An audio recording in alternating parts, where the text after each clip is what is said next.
ब्रादरान मिल्लत इस्लामिया अस्सलामु अलैकुम व रहमतुल्लाहि व बरकातुहू।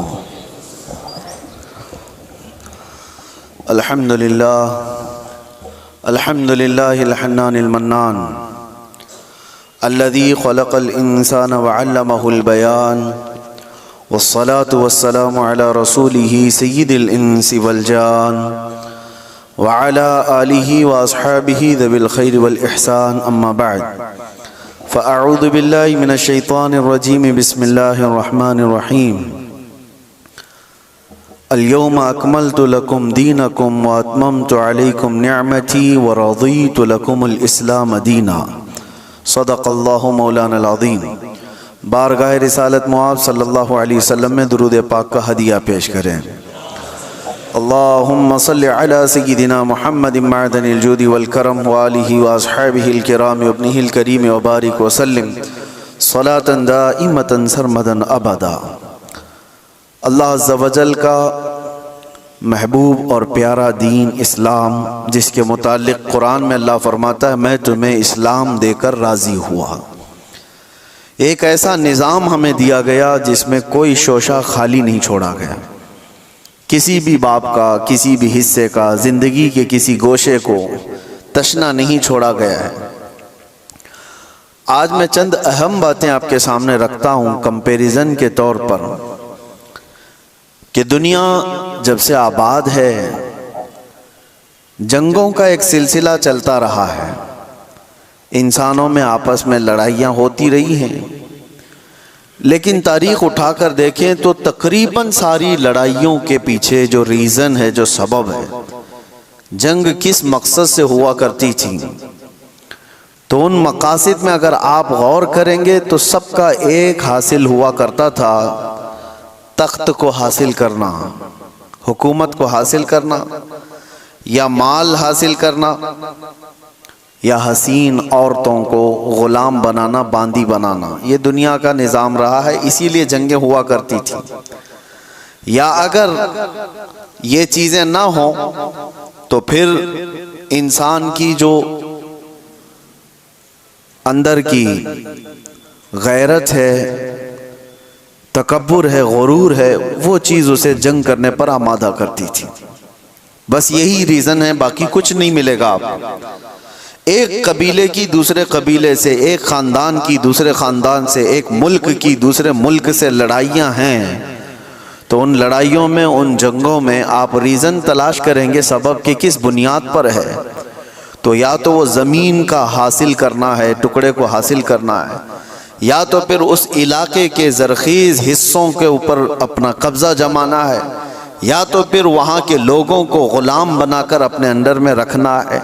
यही सारी चीज़ें हैं पूरी दुनिया में, पहले से यही चलता आ रहा है। और लगभग आज भी अगर आप दुनिया पर नज़र डालेंगे तो यहाँ पर भी जंगों का एक मकसद यही दिखेगा आपको।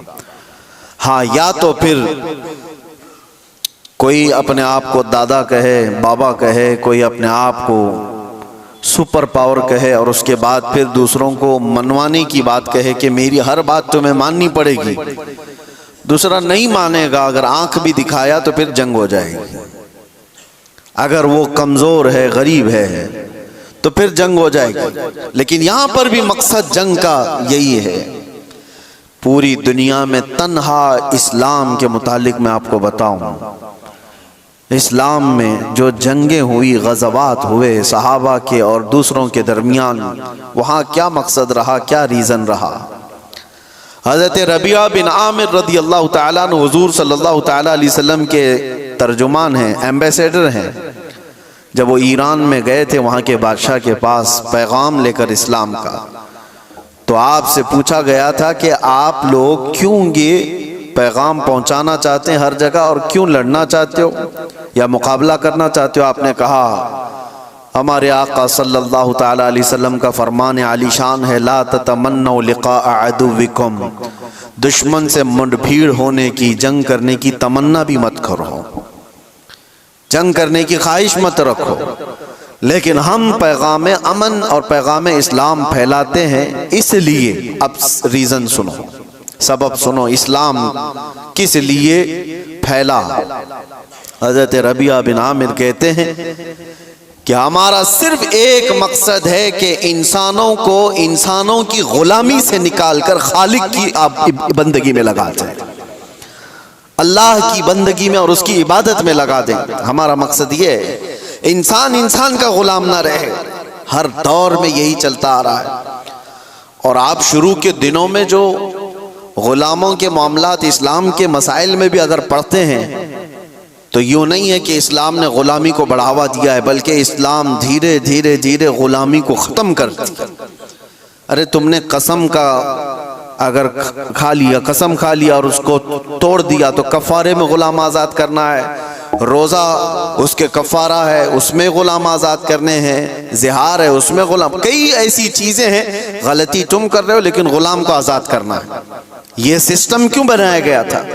ये सिस्टम इसलिए कि गुलामी का दौर ख़त्म हो जाए। और इस्लाम ने जो कुछ भी गज़वात हुए, जंगें हुई, वो सिर्फ़ और सिर्फ अल्लाह तबारक व तआला की ज़मीन पर उसके अहकाम के निफाज के लिए।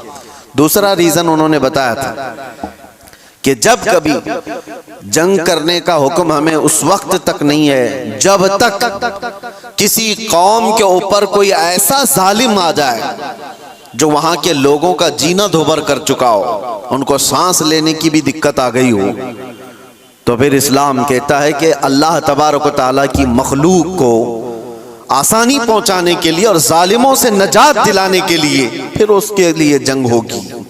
तो जंगों का जो रीज़न है, वो मकसद है, वो अल्लाह तबारक व तआला की ज़मीन को फसाद से साफ करने के लिए ही सिर्फ एक रीज़न आपको मिलता है, ये इस्लाम में। बाकी दूसरी जगह आप जहाँ पर भी देखेंगे दूसरे मुल्क पर, दूसरी कौम पर हमला करना है तो वहाँ के माल को लूटना है, वहाँ की ज़मीन को हासिल करना है, वहाँ की बादशाहत को लेना है, वहाँ के इलाकों पर अपना कब्जा जमाना है। अगर इलाकों पर कब्जा जमाना ही होता हर जंग करने के बाद, तो आपको मैं बताऊं खालिद बिन वलीद ने 125 जंगें लड़ी, 125 जंगें लड़ी और कई इलाके फतह किए।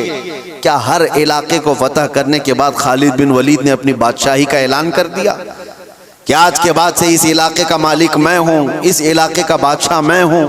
नहीं, पूरी तारीख उठा करके आप देखें कितने ऐसे सहाबा हैं जिनको सिपहसालार बना करके भेजा गया, उन्होंने इलाके फतह किए, लेकिन अपनी बादशाही का ऐलान उन्होंने नहीं किया, बल्कि हमेशा से यूं ऐलान किया कि मैं रसूलुल्लाह सल्लल्लाहु तआला अलैहि वसल्लम के गुलामों का एक अदना गुलाम और अमन के लिए इस जमीन को फसाद से साफ करने के लिए मैं यहाँ पर आया हूँ।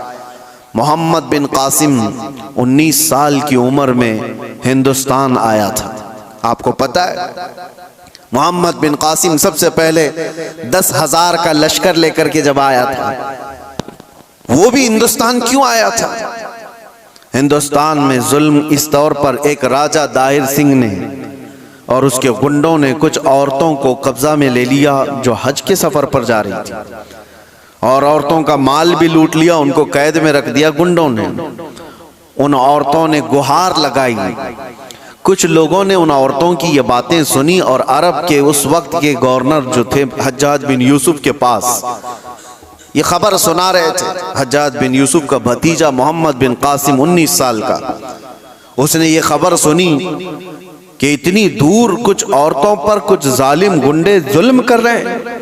उसने वहीं से आवाज लगाई, लब्बैक या उख्ती, ऐ मेरी बहन मैं आ रहा हूं तेरी मदद के लिए। और उस जमाने में 4000 किलोमीटर का सफर करके आने वाला, जंगलों का सफर, दरियाओं का सफर, पहाड़ों का सफर, 10,000 का लश्कर लेकर एक जवान आया है। और फिर उस जमाने में मौजूद इन गुंडों और इन जालिमों को जो औरतों के हुकूक की पामाली कर रहे थे, ललकार करके कहा। फिर मुकाबला हुआ, 3 दिन तक ये लड़ाई चली थी।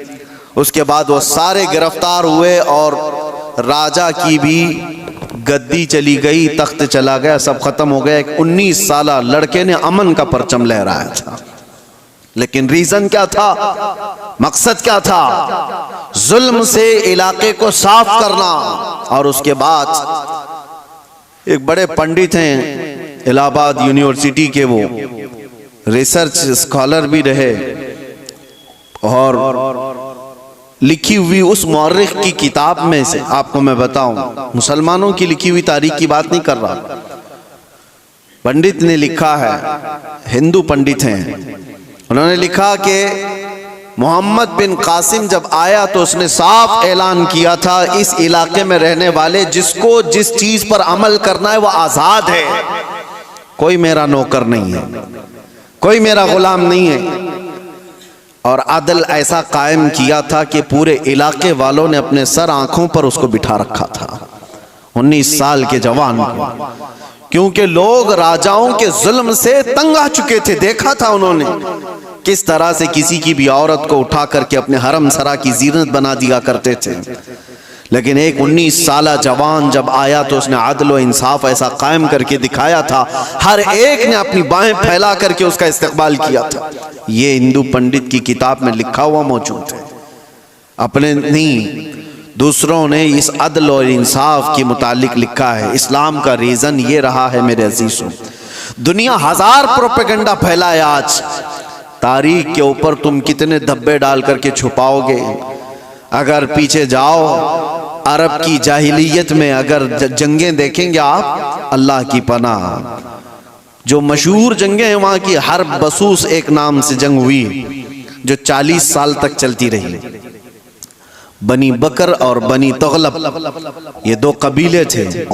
इन कबीलों में हुआ क्या था, बनी बकर की ऊंटनी बनी तगलब के चरागाह में आ गई थी, ऊंटनी चरने के लिए आ गई गलती से, इस पर जंग शुरू हुई और 40 साल चली थी।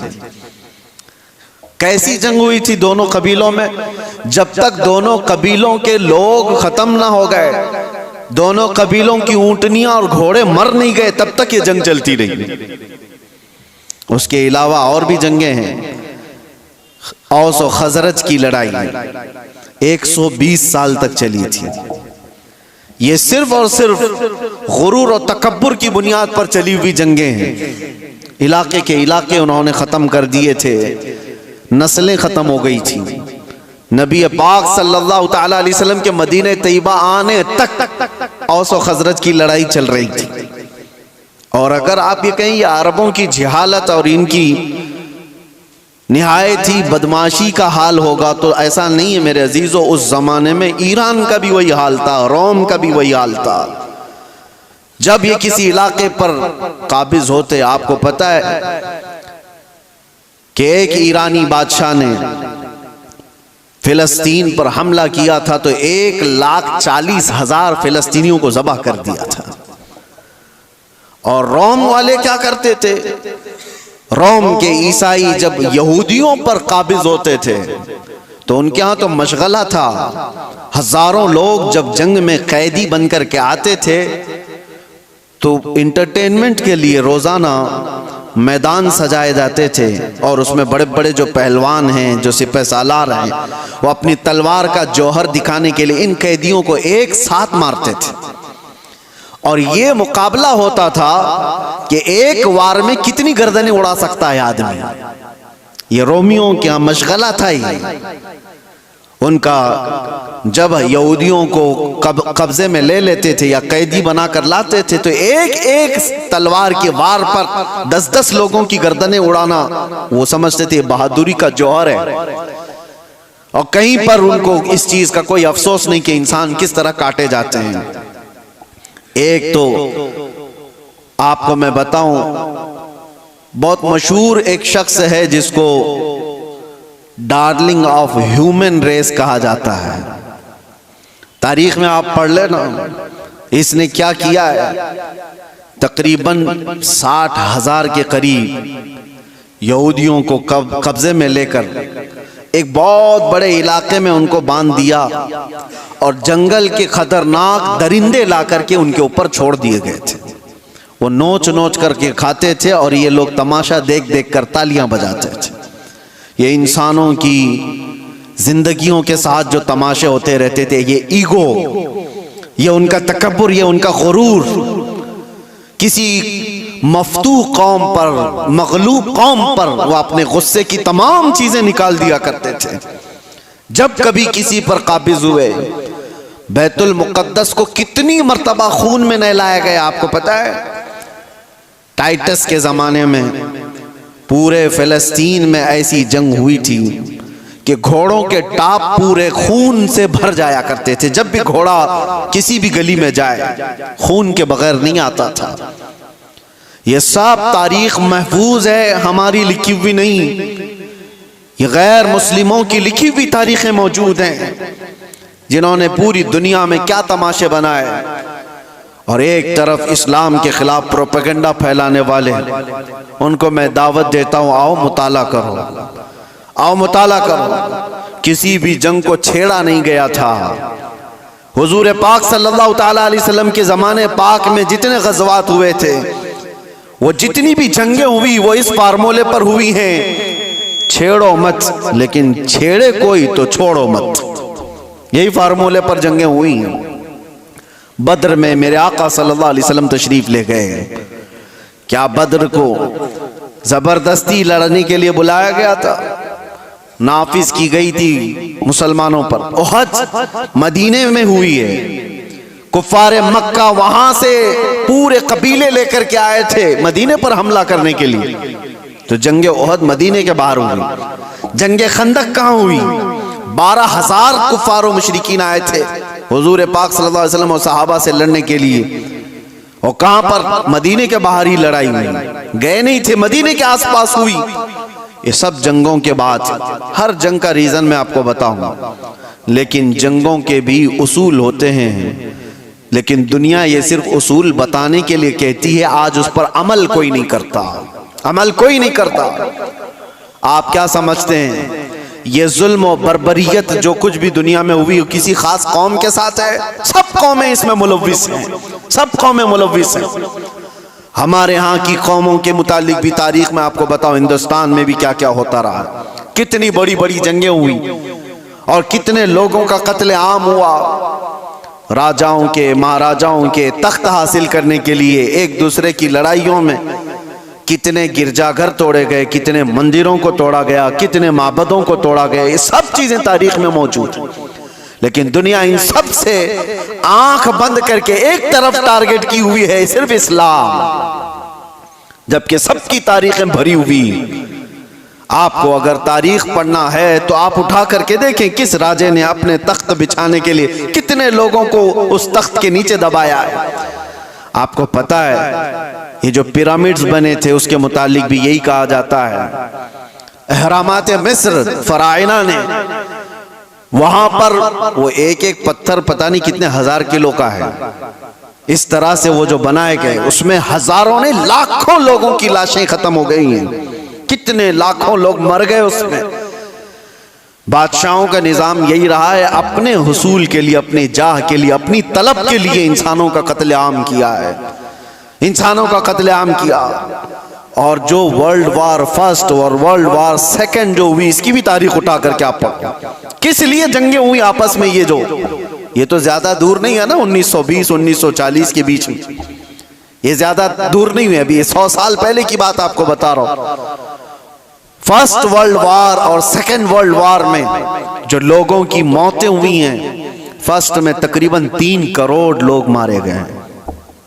करोड़, 1 2 100 200 1000 2000 की बात नहीं कर रहा हूं, 3 करोड़। और सेकेंड वर्ल्ड वार में उससे भी ज्यादा लोग मारे गए, जख्मी हुए। ये सिर्फ और सिर्फ बादशाहों ने अपने तख्त के लिए, अपनी जमीनों के लिए लड़ाइयां लड़ी।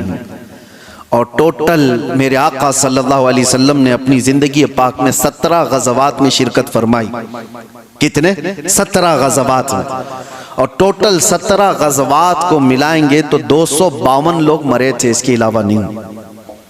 17 जंगों की जो लिस्ट बताई जाती है मेरे अजीजों, लेकिन फिर भी दुनिया को एतराज है इस्लामी जंगों से। आपको मैं बताऊं, जंगों के उसूल होते हैं, उसलूब होते हैं, तरीक़ेकार होते हैं, लेकिन किसी ने अमल नहीं करना है उस पर। गुआंतानामो बे जेल के मुतालिक सुना होगा, अबू गुरैब जेल के मुतालिक आपने सुना होगा, अमेरिकी लोगों ने जो इराक जंग के बाद वहां के कैदियों के साथ सलूक किया है।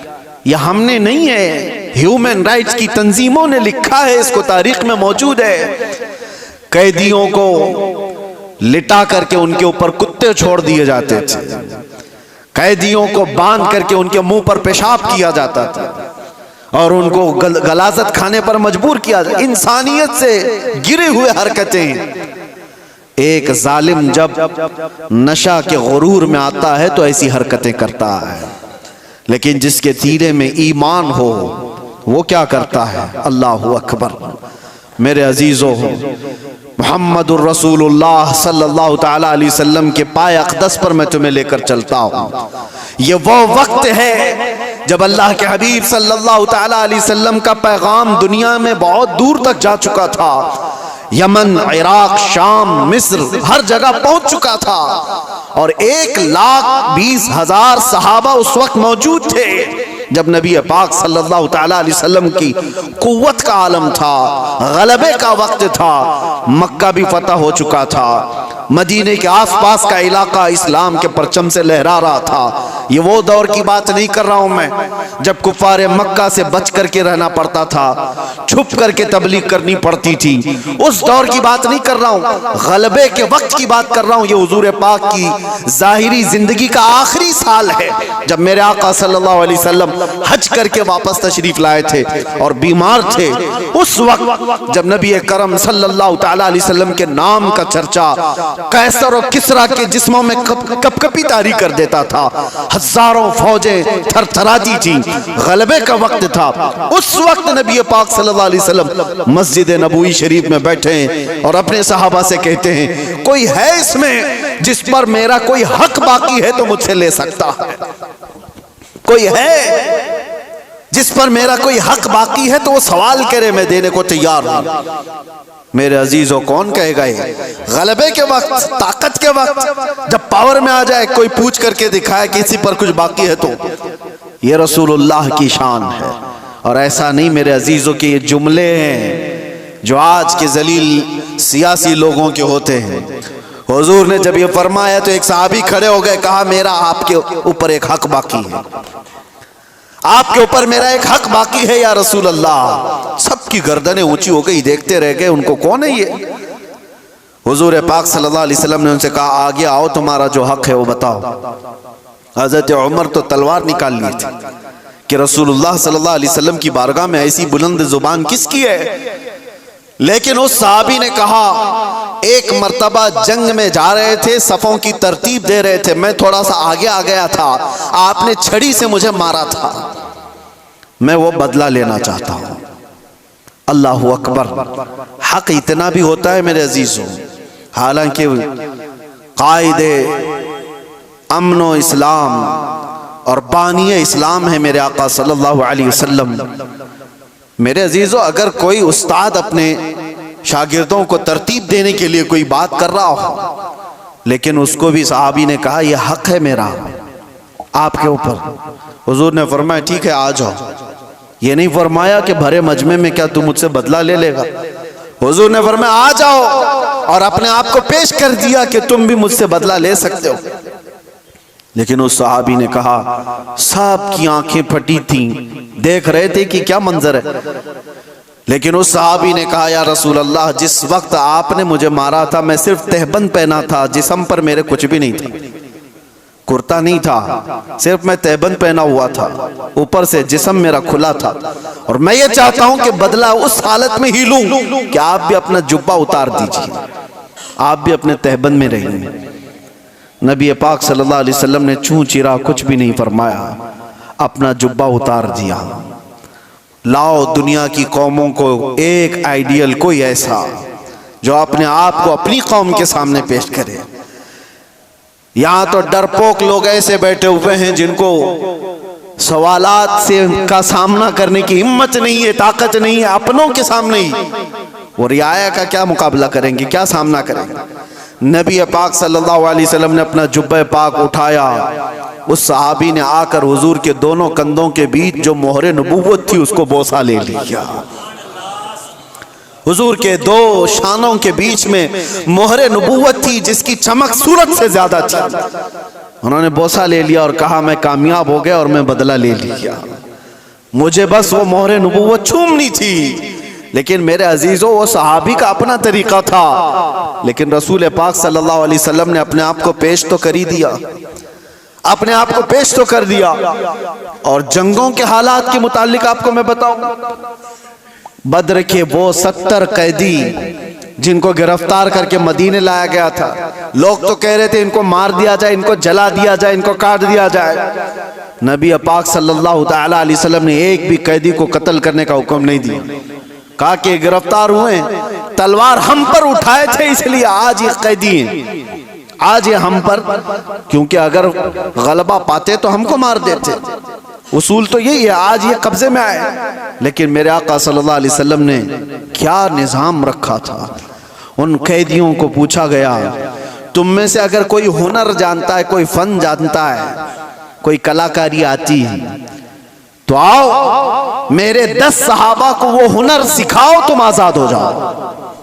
ये दुनिया में पहला ऐसा मंजर है कि जंग में कैदी जो गिरफ्तार होकर के आए, उनको ये ऑप्शन रखा गया, माल नहीं है तुम्हारे पास फिदिया देने के लिए, कुछ नहीं है, लेकिन कोई हुनर जानते हो तो 10 सहाबा को वो हुनर सिखाओ, तुम आजाद हो जाओ। है कोई दुनिया में इस तरह आजाद करने वाला? मुझे बताओ। जिंदगियां सड़ गई मेरे अजीजों। मैं जानता हूं कुछ ऐसे लोगों को जो 40-40 साल तक कैद में रहे, लेकिन किसी को उन पर रहम नहीं, जिंदगियां खत्म हो गई। ना अफ़्व दरगुजर का कोई निज़ाम है, कोई सिस्टम नहीं है इंसानों को माफ़ करने का। ये तो रसूल मुख्तार सल्लल्लाहु ताला अलैहि वसल्लम है। यहाँ तक कि मेरे अजीज़ों, इस्लाम लाने के बाद मेरे आका सल्लल्लाहु अलैहि वसल्लम ने फरमाया कि उसको उसके पिछले कामों की आर न दिलाई जाए, और ये भी फरमाया अगर किसी ने किसी गुनाह से तौबा कर लिया तो उसको पिछले गुनाहों की आर न दिलाई जाए। अल्लाह के हबीब सल्लल्लाहु ताला अलैहि वसल्लम के यहाँ अफ़्व दरगुजर का, माफ़ करने का इतना ज़्यादा सिस्टम मिलता है। तो जंगों के जो हालात में आज आपको बता रहा हूँ, दुनिया किसी भी हद तक गिर सकती है और गिर रही है, मगर निज़ाम इस्लाम ये है कि अगर जंग भी हुई है या कहीं पर लड़ाइयाँ हुई हैं तो सिर्फ अमन कायम करने के लिए, फसाद को ज़मीन से ख़त्म करने के लिए। जिस तरह से डॉक्टर इंजेक्शन मारता है तो ये नहीं है कि तुम्हें सुई चुभा करके दर्द देना चाहता है। इस बज़्म में मकसूद है इस्लाह मफासिद। नश्तर जो लगाता है वो दुश्मन नहीं होता। अजीज़ा ने गिरामी वक़ार, मैंने बहुत सारी चीज़ों को कंपेयर करके देखा है, कहाँ कहाँ किस तरह की जंगें हुई, कितना कत्ले आम हुआ, वो सब में जा कर के आप इस्लामी जंगों को कंपेयर करके देखें। मैं दावत देता हूँ फिक्र करने की, पढ़ने की, मुताले की। नौजवानों को एक बार देख करके तुम बताओ, फिर अपने रिसर्च के बाद, स्टडी के बाद तुम्हें पता चलेगा दुनिया की जंगें किस लिए हुआ करती थी। और इस्लाम के, मैं उन बादशाहों की बात नहीं कर रहा हूं जो जालिम बादशाह बनाम मुसलमान रहे, बनाम मुसलमान जो बादशाह रहे उनकी मिसाल मत देना।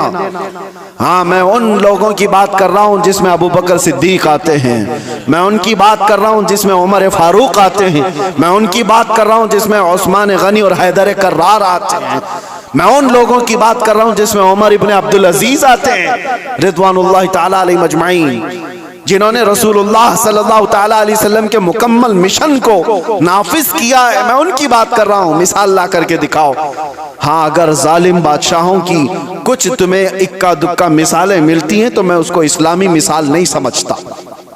इस्लाम से जिसका ताल्लुक होगा वो जुल्म और बर्बरियत नहीं करेगा। और दूसरी बात, आखिरी मैं आपको बताऊं, ये दौर भी वही है, पहले का दौर भी ये चलता आ रहा है। दुश्मनों के साथ मुकाबला करने के लिए जवां मर्दी के साथ मुकाबला करो, जो इस्लाम ने बताया। आमने सामने मुकाबले होते रहे, लेकिन पहले से मैंने देखा है, सिर्फ और सिर्फ इस्लाम को छोड़कर मैं बात कर रहा हूं, दुनिया की सारी कौमें दुश्मन को हराने के लिए, मुकाबला करने के लिए जिन चीजों का इस्तेमाल करती आ रही है वो जलील चीजें, दो चीजें, दौलत और औरत। वो अपनी बेटियों को तक दुश्मन के घर भेजने पर राजी हो जाते हैं। कितनी ऐसी मिसालें आपको बताऊं। लेकिन इस्लाम ने कभी इस चीज को न जायज करार दिया और न ही कभी ऐसे काम को प्रमोट किया कि कोई अपनी बेटी क्या अपने गुलाम की बेटी को भी किसी दुश्मन के घर की जीनत बनने नहीं दे सकता, चाहे वो जंग के हालात में ही क्यों ना हो। जंग के हालात में क्यों ना। सुल्तान सलाहुद्दीन अय्यूबी के कितने सिपह सालारों को खरीदने के लिए सलीबियों ने अपनी बेटियां भेजी, कितनी बेटियां भेजी। वो वफादार खवातीन आती थी उनकी, और यहाँ पर वरगला करके अपने दामे फरेब में फंसाने के लिए हर मुमकिन कोशिश करती रही। सिपाहियों में शहवत को फैलाना सुल्तान तक पहुंच गई। आज भी कई बादशाहों के हरम सराओं की जीनत बनी हुई हैं दूसरों की बेटियां।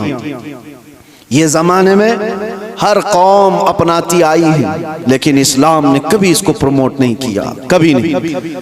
बल्कि सिद्दीक़ अकबर रदी अल्लाह ताला अन्हु के ज़माने में एक यहूदी खातून आई और कहा मैं मदीने छोड़कर यमन जाना चाहती हूँ। यहूदी औरत थी, कहा मुझे घुटन महसूस हो रही है, मैं यमन जाना चाहती हूँ। सिद्दीक़ अकबर ने कहा कोई बात नहीं। 2 जवान सहाबा को उस खातून के साथ कर दिया और कहा इसको यमन तक सही सलामत छोड़ के आना। और उसको ऊंटनी पर सवार किया गया। 2 नौजवान सहाबी, यहूदी औरत है, मुसलमान औरत की बात नहीं कर रहा हूं, उसको यमन तक लेकर के गए। जहां जहां चेकिंग पॉइंट आती थी लोग पूछते कौन है, कहां से आ रहा है, ये दोनों जवान जवाब देते खलीफा इस्लाम सिद्दीक़ अकबर की कोई मेहमान है, यमन जा रही है। कोई सर उठाकर नहीं देखता था। वो खातून यमन पहुंचती है और उसके बाद सारे लोगों को, अपने कबीले को, खानदान को जमा करके कहती है मैं तो वहां से ये सोच करके आ रही थी कि ये मुसलमान वहशी होंगे, हमारी इज्जतों पर हमला करेंगे, मगर पूरे सफर में मैंने 2 जवानों को देखा, एक बार भी नजर उठाकर देखने को तैयार नहीं। मैं गवाही देती हूँ कि इस्लाम सच्चा है और मदीना ही पुरअमन है। मैं वापस जाती हूँ उसी हरम में जहां रसूलुल्लाह ने अमन के पैगाम पहुंचाए थे।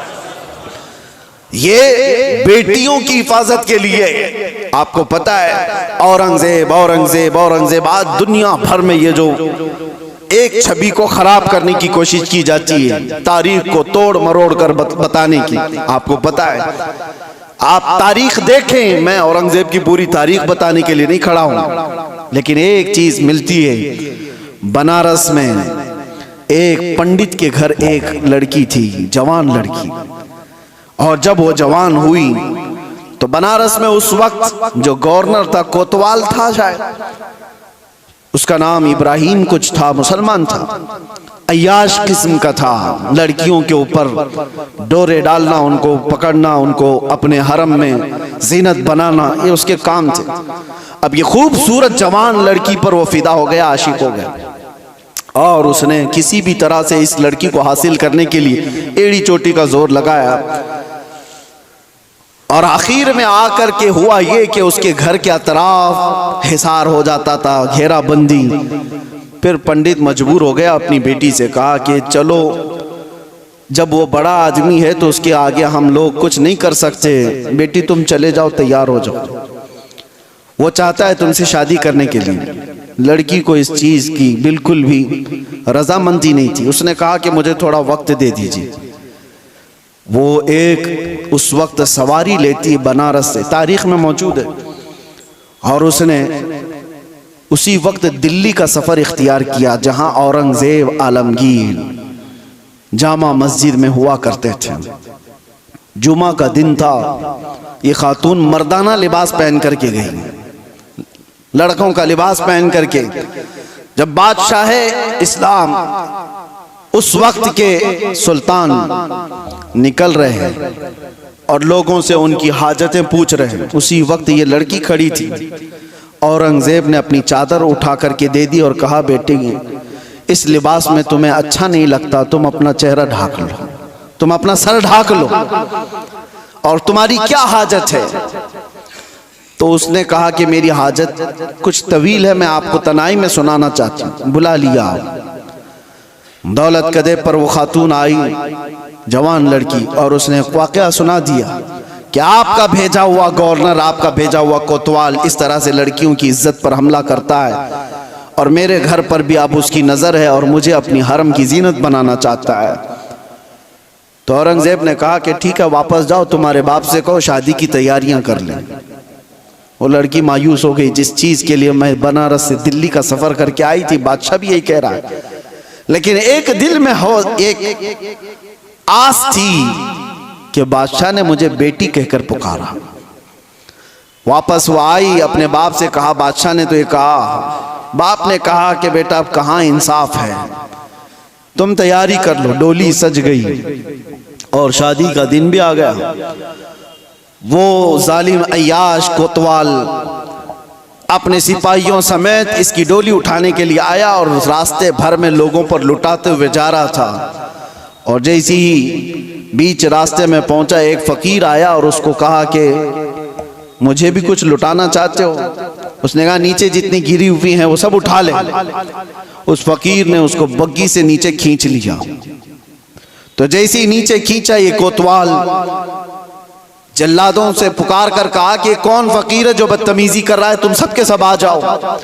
फकीर अपना जुब्बा उठाता है तो वह औरंगजेब वहां पर खड़ा है। कहा वालिए हिंदुस्तान आलमगीर तेरे सामने खड़ा है, और क्या तुझे इस काम के लिए इस शहर भेजा गया था कि तू रोज अपनी हरम सराओं में नई लड़कियों को जीनत बनाए अपनी बिस्तर का? और उसके बाद उसी वक्त उसकी सारी चीजें छीन ली गई, फिर उसको घोड़े के पैरों पर बांधकर खींचा गया।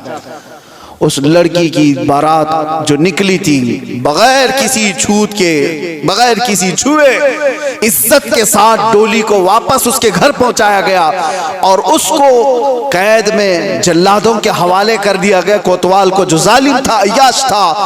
अब जब लड़की बाहर आई तो उसने औरंगजेब से कहा मेरे घर चले। घर आए, या आपको तारीख की सच्चाइयां मैं बता रहा हूं। औरंगजेब ने जाते ही कहा कि मुझे 2 रकात नमाज पढ़ने दे दो। 2 रकात नमाज पढ़ने के लिए, ये किसी और का घर नहीं, एक पंडित का घर है। नमाज पढ़ने के लिए जगह दी, नमाज पढ़ा। औरंगजेब ने कहा फौरन मुझे पानी दो, शिद्दत की प्यास लगी है। पानी ला करके दिया गया घर से। औरंगजेब ने पानी पिया। उसके बाद जानते हो, आंखें खोल कर देखी और कहा जिस दिन इस बेटी ने मुझे दिल्ली में आकर अपना किस्सा सुनाया था, उस दिन से अभी तक एक कतरा पानी मैंने हलक में नहीं डाला है। मैंने तय कर लिया था जब तक इसको इंसाफ ना मिले मैं पानी नहीं पीऊंगा।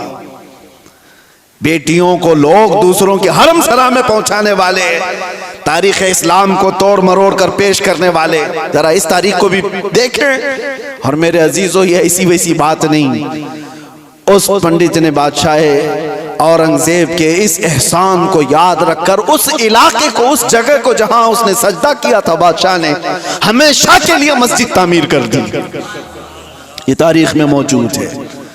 मैं आपको सिर्फ और सिर्फ एक झलक बता रहा हूं। इस्लाम ये काम नहीं करता कि अपने रिवायात को, अपने उसूल को जंगों में और दुश्मनों में सब तोड़ दिए जाएं और अपनी बेटियां भी किसी के यहाँ भेज दिए जाएं।